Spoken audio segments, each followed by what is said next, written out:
Netflix menghadirkan salah satu film yang mengingatkan kita akan film lawas dengan judul The Swarm yang dirilis pada tahun 1978.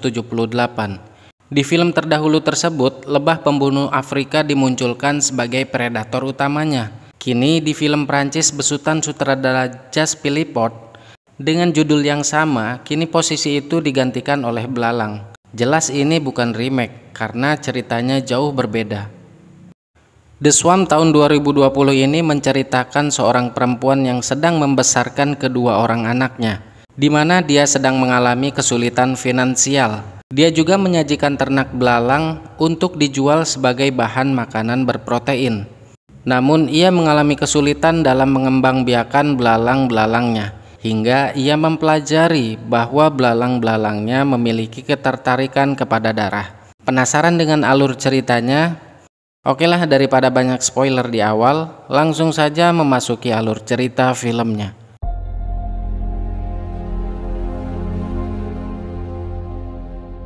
Film dibuka dengan memperlihatkan sebuah peternakan di suatu wilayah di negara Perancis, dan pemilik peternakan itu adalah seorang wanita yang bernama Virginia. Peternakan ini agak berbeda dengan peternakan yang lain, yaitu mengembangbiakan belalang. Dan belalang itu nantinya diolah menjadi tepung pakan hewan ternak. Namun saat ini dirinya sedang mengalami masalah, yang mana belalangnya tidak dapat berkembang biak dengan baik, hingga menurunkan omset penjualannya. Di sini saya jelaskan sedikit bahwa Virginia adalah seorang janda yang ditinggal mati oleh suaminya dan memiliki dua orang anak yang bernama Laura dan Gaston. Laura yang duduk di bangku kuliah, dia sering diolok-olok oleh teman-temannya akibat usaha ibunya yang aneh, mengembangbiakan belalang, sampai-sampai dia dijuluki Nyonya Belalang.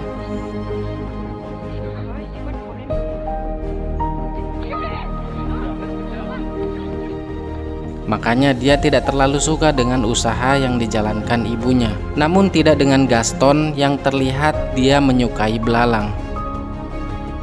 Walaupun banyak cacian dan hinaan, Virginia hanya dapat mengandalkan peternakan belalang ini sebagai mata pencahariannya. Semua dia lakukan untuk masa depan anak-anaknya. Hingga suatu hari pembeli satu-satunya peternakan Virginia mulai menawar harga tepung belalang miliknya dengan harga yang murah. Dengan kejadian itu membuat Virginia emosi dan mulai menghancurkan peternakan miliknya itu. Karena terlalu emosi, tanpa sengaja dia pun terpleset dan terjatuh, hingga membuatnya pingsan dan terluka.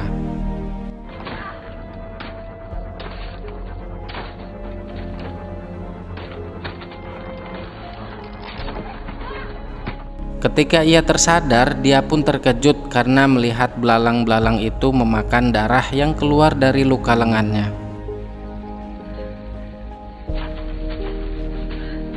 Di keesokan harinya, Virginia kembali ke dalam kandang. Namun kini ia melihat belalang miliknya tumbuh dengan cepat. Penasaran akan hal itu, Virginia kembali memasukkan lengannya yang terluka ke dalam kandang, hingga membuat lengannya makin terluka parah. Namun semua pengorbanannya itu terbayar dengan memuaskan, yang mana di hari selanjutnya Virginia menemukan belalangnya tumbuh dengan cepat dan kini mulai bertelur dengan sangat banyak.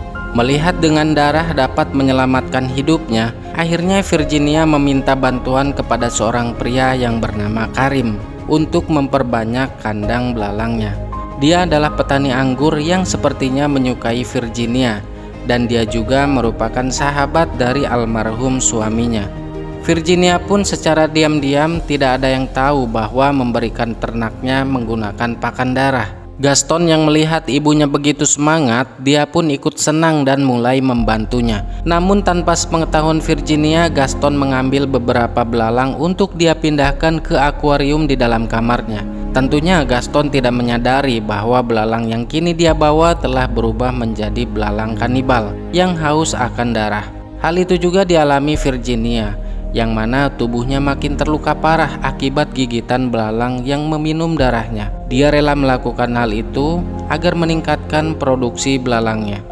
Hari demi hari berlalu, dan Virginia mendapatkan keuntungan berlipat dari penjualan tepung belalangnya. Bahkan dia berani menjual dengan harga murah kepada pelanggan setianya itu. Makin berkembang dan majunya produksi belalang membuat Virginia kini dapat memesan 30 liter darah segar hewan sebagai ganti pakan utama belalang miliknya. Sekarang dia pun tidak perlu mengorbankan dirinya lagi untuk memberi makan belalangnya. Namun semua tidak selamanya berjalan dengan baik, yang mana Laura yang sedang berkencan dengan pacarnya tiba-tiba merusak kandang milik ibunya. Saat itu Virginia sedang mengantar barang kepada pembeli hingga membuat belalang-belalang itu lepas, dan tak disangka-sangka belalang itu mulai menyerang apapun yang ada di sekitarnya. Secara kebetulan di sana ada kambing milik Gaston. Namun beruntung pada waktu itu Gaston sedang berada di dalam mobil.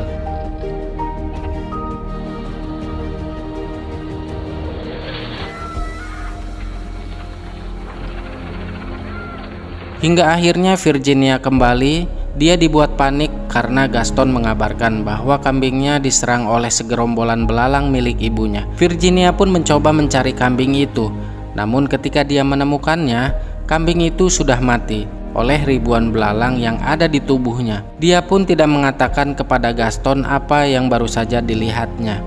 Karena dia merasa stres, akhirnya Virginia memutuskan untuk pergi liburan serta membawa kedua anaknya ke sebuah pantai.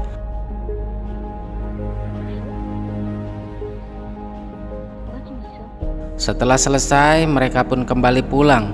Terlihat di sana ada Karim yang sedang menunggu mereka, yang mana Karim telah membawa skuter untuk Laura, dan itu didapat dari hasil penjualan tepung belalang milik ibunya. Ibunya berharap kalau Laura akan mendukung usaha yang dijalankannya itu. Melihat keuntungan yang semakin besar, membuat Virginia kembali memesan darah sebanyak 50 liter. Namun masalah kembali datang, yang mana Virginia tidak dapat membeli darah hewan lagi.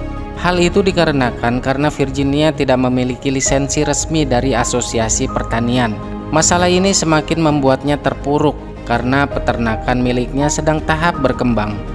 Tidak kehabisan akal, Virginia kembali mengeluarkan darah miliknya untuk menjadi pakan ternaknya. Nampaknya kini Virginia tidak peduli lagi dengan kesehatan dirinya. Bahkan dia pun kehilangan akal sehat. Bagaimana tidak, dia mulai mencari apapun untuk diberikan kepada belalangnya, termasuk anjing milik tetangganya, agar dimakan secara hidup-hidup.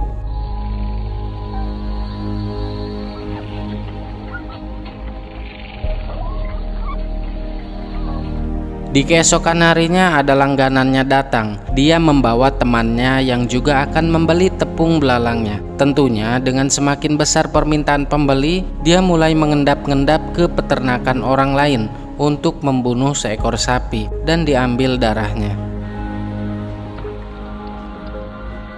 Kegilaan Virginia akan uang kini membuatnya tidak peduli dengan anak-anaknya. Bahkan Gaston yang akan pergi ke acara camping di sekolahnya dibiarkan begitu saja. Terpaksa Laura yang mengantarkannya. Seketika Laura terkejut sepulangnya mengantar Gaston, karena dia melihat ada bercak darah di pakaian milik ibunya. Karena hal itu membuat dia panik. Khawatir dengan kondisi ibunya, dia mencari ibunya ke seluruh ruangan yang ada, tapi dia tidak menemukannya. Hingga akhirnya dia pergi ke kandang, dan alangkah terkejutnya dia ketika melihat ibunya digigiti oleh belalang di sekujur tubuhnya. Laura yang panik akhirnya menghubungi Karim dan memberitahukan apa yang baru saja dilihatnya. Di malam harinya Karim pun datang menemui Laura. Karim mulai menanyakan perihal pesan yang dikirimkan Laura kepadanya. Belum sempat Laura jelaskan, namun tiba-tiba Virginia datang. Di sisi lain, si kakek pemilik anjing yang sebelumnya ditumbalkan oleh Virginia mulai mencari anjing miliknya. Kakek itu mulai masuk kandang milik Virginia. Dibukalah resleting kandang itu, dan tiba-tiba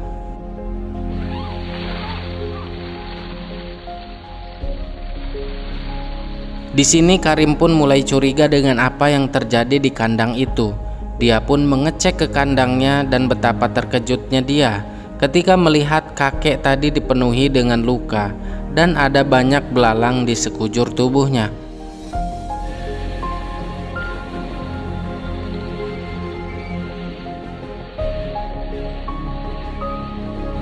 Karena dia tahu belalang milik Virginia akan membahayakan semua orang, dengan cepat dia mengambil bensin dan bermaksud membakar kandang belalang-belalang itu. Laura dan Virginia yang sedang berada di dalam rumah, dia bergegas menuju keluar ketika melihat ada kobaran api dari arah kandangnya.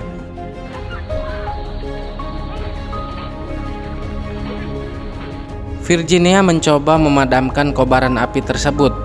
Namun disayangkan, akibat hal itu membuat belalang-belalang itu lepas dan mulai mengejar Karim. Virginia berusaha menolong Karim, namun terlambat. Dia pun tewas diserang belalang-belalang tersebut.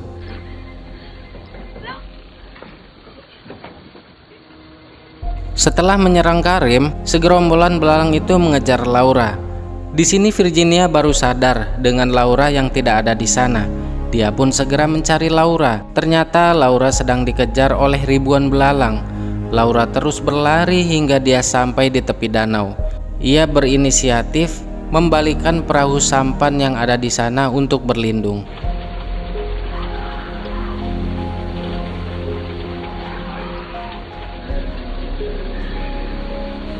Virginia yang melihat perahu sampan itu diserang oleh ribuan belalang, dia pun menghampirinya karena tidak mau terjadi sesuatu dengan anaknya. Tanpa berpikir panjang, dia langsung melukai tangannya dan mengolesi wajahnya dengan darah. Jadi teman-teman, para belalang itu hanya menggunakan instingnya untuk menuju sumber bau darah. Seketika itu juga belalang mulai menyerangnya. Ketika ribuan belalang itu menyerang, lalu Virginia menenggelamkan diri ke dalam danau, diikuti belalang yang ikut masuk ke dalam air. Hal itu membuat banyak belalang yang mati. Akhirnya mereka berdua selamat.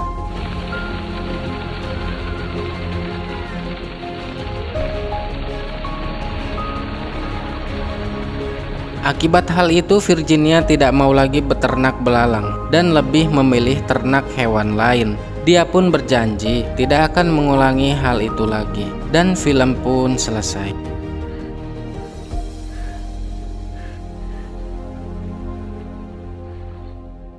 Pesan moral yang didapat dari film ini menggambarkan perjuangan dan pengorbanan yang harus dilalui seorang ibu demi masa depan anak-anaknya.